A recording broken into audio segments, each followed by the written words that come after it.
Decluttering is really, really hard. So I thought I would share some of the biggest challenges that my clients that I work with as a professional organizer face on a day-to-day basis. I really want to shed some light onto this because I think there are a lot of misconceptions about what exactly professional organizers do and how they can help you. And I think a big part of this has to do with what we see in certain types of TV shows because they're really on extreme ends. We have the really extreme hoarding types of shows. We have shows which are very much about creating a beautiful and maximal aesthetic in the home, and there isn't a lot in the in-between. So I want to talk to you and explain to you what a lot of the challenges are that everyday people face that may not be on such extreme ends of the spectrum when it comes to clutter. So one of the biggest challenges that people face is just simply getting started. And this is true with clutter, but it also can be true with really anything else that you're trying to face in life, is that it can be absolutely paralyzing to even just take that first step to get started. So what ends up happening is that over time, whether it's weeks, months, or years, the clutter continues to pile up, nothing really changes, and it feels debilitating that you can't even start, not on one small area, not on a big area, not anywhere. And so some people will shove things into a closet, just close the door, or also they may just get so used to it that they don't even really notice it, or they try not to notice it. And related to that is that as we get accustomed to having clutter around us, it feels very normal. And so our living conditions, we become very accustomed to, and it becomes like our normal life. And so even if it may feel really bad at first, over time, we may just get so accustomed to it. So having stuff all over your countertops, perhaps also not having a clean space, that we just get used to it, and therefore we don't take any action.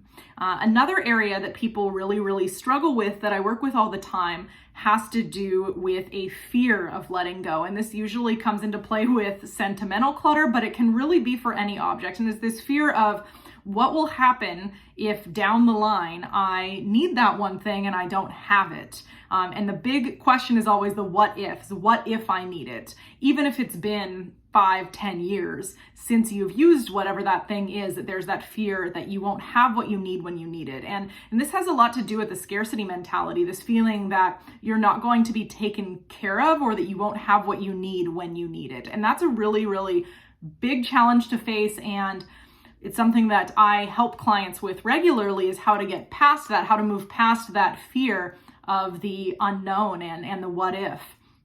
And another area that clients often really are challenged with when it comes to clutter has to do with the perceived value of whatever that thing or those things are. And there is so often a misconception about what the dollar amount value is of an object versus the value of saving it. And personally, I always like reminding clients about the other things that you're paying for, not just that object. For example, you are paying to store things in the square footage that you live in, or in the storage unit that you may have rented, whatever that might be. But that's for another video, me talking about how to move past all of those areas.